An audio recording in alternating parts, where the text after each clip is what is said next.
Hi, good afternoon, and welcome back to Seamless Indonesia e-commerce strategy channel. My name is Kathleen as your host. I am excited to introduce Dicky Sukmana. He is the Chief Marketing Officer of Relali.com, and he will be presenting Evolving Your E-commerce, the ecosystem approach. Over to you, Dicky. Hi everyone. I welcome to Seamless Indonesia 2020. My name is Diki Sukmana as a CMO of Relali.com, and I'm here today to talk to you about evolving e-commerce into the ecosystem approach. Yeah. So there's a prologue. Every business living being, however small or big, depend on the ecosystem for its existence, survive, growth, and also compete with others. Yeah. Ecosystem is a support system for every business. Many emerging market economies are still in the throes to the battle against the COVID-19. Despite the advance made, the vaccine, Indonesia is also no exception. Yeah. Is it more important than ever to prepare Indonesian micro, small, and medium enterprise, or we call it MSME, to survive and thrive in the context of a disease that may be here to stay? Our research suggests that e-commerce may be one way to help Indonesian entrepreneurs to do this. In December 2020, survey more than 15,000 digital merchants in Indonesia, all had made 30 or more transactions since joining e-commerce. The vast majority were MSME with annual sales revenue in 2019 of less than 50 billion Indonesian rupiah. The survey asked respondents about the impact of the pandemic on their business operation and performance, how they cope with the pandemic, and government and business support they receive and want to receive. So we are the Relali, established in 2013. Relali.com has become the first and the largest B2B platform in Indonesia, aiming to make it simple to start a business and or to fulfill business needs. Our vision is to help 10 million SME retailers to source their business needs, and our mission to helping every SME to grow business through the technology. So this is for our pillar feature. The first one is sourcing, connecting main distributor to small business. The second one is finance, vertical marketplace with the curated merchandise and solution for various segments. And logistic also, fulfillment as a service for a seller to expand to other cities and on-demand warehouse. And in marketing, technology solution for seller and buyer to sustain and scale business like POS, IMS, OMS, etc. So the ecosystem of Relali Group consists of end-to-end solution for business. Relali Group works into the unified ecosystem to empower millions of SME to large industry players to be connected with digital based on technology. We have onboarded more than 1.5 million MSME and more than 22,000 supplies, 500,000 products, and 6 million visitors in every month from all over Indonesia. We directly addresses a key supply and demand issue faced by traditional MSME. So the digital ecosystem is a group of interconnected information technology resources that can function as a unit. Digital ecosystem are made up of the suppliers, customer trading partners, application, third-party data service providers, and all respective technology. So the ecosystem is quite complex. Yeah. That's why we think we need to transforming into the ecosystem.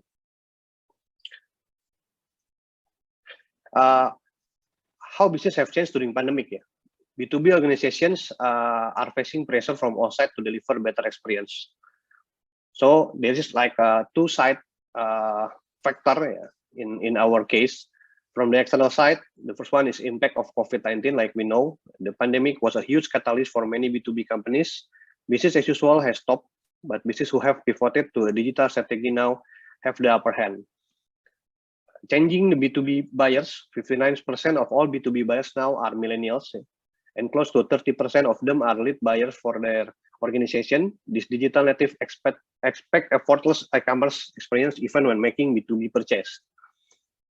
And the third one is online B2B marketplace. Online business and consolidation in the industry make competing for a market share and retain customer even more difficult, especially for electronic, auto parts, and general industries.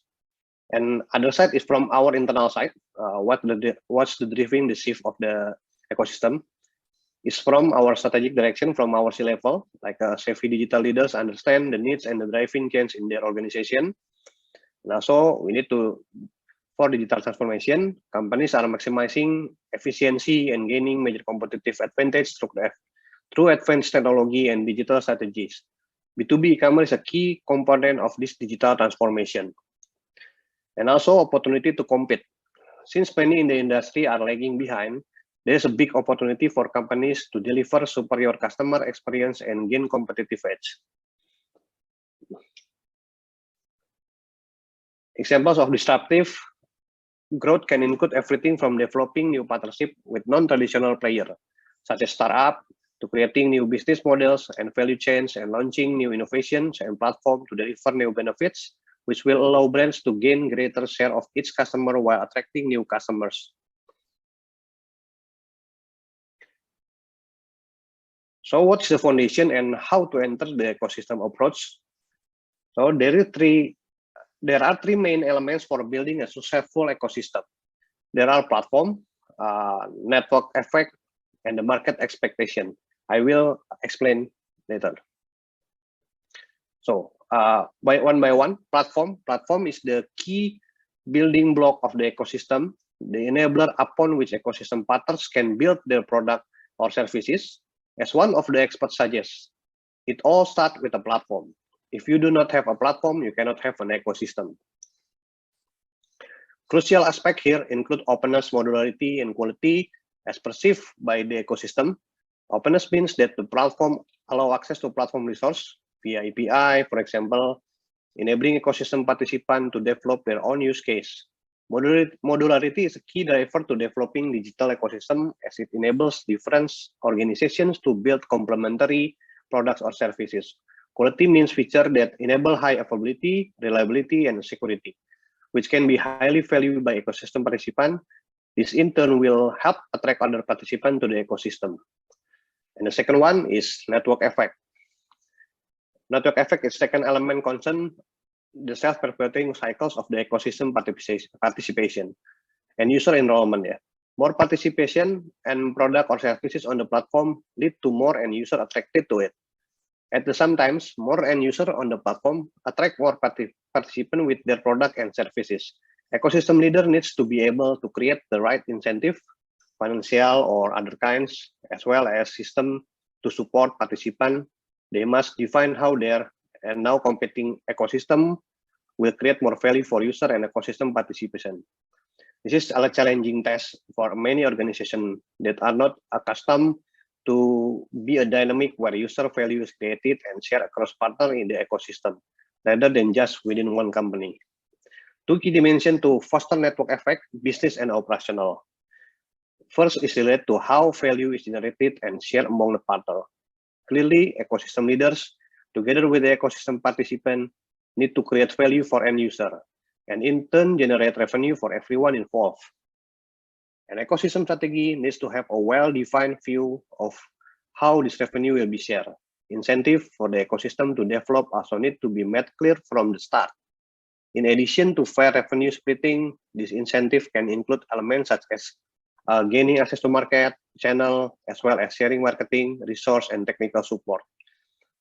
On the other hand, on the operational side, company leaders need to develop specific capabilities to support the rapid expansion of their digital ecosystem.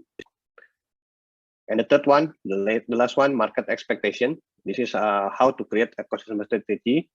Market expectation is related to how prospective users perceive an ecosystem in terms of its potential to become widespread in the long term. Indeed, participation in an ecosystem is based not on the network's current scale, but rather on the number of users with whom they expect to be able to interact in future. A new platform must satisfy user concern by building credible expectation for its future success. In a way, building credible market expectation is the first push to get the flywheel rolling toward a network effect. To shape up market expectation, organization developing a digital ecosystem have several options. First, they can signal commitment by setting up digital units and investing in a platform. They can launch specific spearhead product or services to reinforce commitment and to kickstart the ecosystem. Setting up an initial set of the partnership in support of the ecosystem is essential to further grow market expectation. However, However, the key question is how to build an active these three elements for this specific set of enabler can be utilized to develop this element, which I would describe. The enabler of digital ecosystem is one of them is API, like application programming interface. API are the basic building blocks of a digital ecosystem. The key element that enable modularity and openness. A robust API strategy is thus required. This strategy should be based on a deep understanding of the market that ecosystem intend to serve. Designing API for all purpose is impractical, which means that a focused approach is likely to be more appropriate. The ecosystem leaders should also develop an API roadmap that is in line with their overall ecosystem strategy, while the API pricing and support model must be aligned with the ecosystem revenue model. API can be used to foster network effect. If using the API is too of one rows or doesn't create sufficient value, ecosystem participants will reluctant to invest time or effort. Furthermore, things to consider when developing APIs include transparency and communication with the developer community, good quality documentation, ease of use, readiness, and dependability, use of standard and long-term support. And the other factor is the launch of spearhead products or services is another essential driver of ecosystem development. These are products or services that ecosystem leaders develop either themselves or through third parties on top of their platform in order to target a particular segment of the market. This approach helps develop market expectation by signaling commitment. And also, we have to don't forget the communities to create an ecosystem strategy. Communities for ecosystem to work properly, communities of participation need to exist. This participation should be able to develop products and services based on platform resources. By enabling people to invest and create new products and services on the platform, the ecosystem can be provide a richer set of the option to end user. Okay, another factor is the revenue model. The revenue model constitute a key feature of successful digital ecosystem development undertaking, and ecosystem leaders looking to attract ecosystem participation need to define the right revenue generation and allocation model, one that incentivizes the participant to join the ecosystem at an early adoption stage, while reducing their risk to innovate. Also, several revenue and partnership models will be needed that in turn will require new decision-making and management system. And also the ecosystem support function. Ecosystem needs to be continually supported after first being created over a period of time. This is obvious yet often underestimated. Support functions are essential the internal organization and relate to function that provide support to ecosystem participant. This capability goes beyond arm's length partnership agreements. And last but not last is ecosystem for governance. Lastly, for the ecosystem to work well and grow, a clear set of rules is required. This means that a transparently established ecosystem governance model is needed. An ecosystem governance model establishes very clearly the rules of engagement among ecosystem partners. It also set out process to deal with the dispute as well as how value will be distributed based on the agreed revenue model as described early in the end. Just like all other enablers described here, the governance model needs to be defined in a way that supports the development of the ecosystem and helps create value for all stakeholders. Okay, this is our closing statement. Thank you and my highest appreciation for Seamless Indonesia by giving me a special session to share the knowledge. And last but not least, I want to thank you for all joining. Okay, well, Dicky, thank you so much for your presentation. But I've got a question for you. How does e-commerce affect the economy? Pardon? How does e-commerce affect the economy? Wait.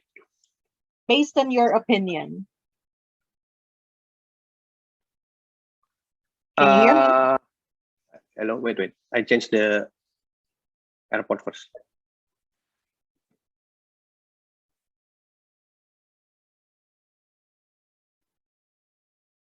Okay, can you hear me now? Okay, can you repeat the question, Kathleen? I can hear you. So, Yes. Dicky, I would like to find out, this is based on your opinion. Like, how does e-commerce affect the economy? Okay, the main way is in which e-commerce will affect the economy is in general is impact on productivity and inflation. Yeah. So the continued expansion of e-commerce could also lead to downward pressure on inflation through increased competition, cost saving, and change in sellers' pricing behavior. Okay, thank you. And as a follow-up on that question, like, what is Relali's contribution for the ecosystems? Okay, so we digitalization process and expand the market. So we improve well-being of business with standardization, the capacity building, and simplification process to make the SMEs growth. Okay, wonderful to hear that. Actually checking on some questions from our audience at the moment. However, there's none. I'm actually probably that's because we're actually experiencing a few lagging issues from the platform. But anyhow, for our audience who's actually watching right now, please do connect directly to Dicky on this platform if you've got questions. I believe you'll also see him in LinkedIn. So for Yeah, our audience too, yeah, kindly connect with Vicky directly, and also please do check on the exhibition area today where you can see our sponsors, products, and services. yes, Any and last also words? we are open to join the as a strategic ecosystem, yeah, because ecosystem need a lot of the stakeholder. So we Mm-hmm. try if we have some vision to make it grow as MSME in the world. So feel free to contact us to let's talk about what we can do together lah. Okay. All right. Well, thank you so much, Diki, for your time today and also your support to Seamless Indonesia. So for our audience, we look forward to seeing you in our next session. Have a good day, Diki. Okay, Bye. thank you, Kathleen. Welcome.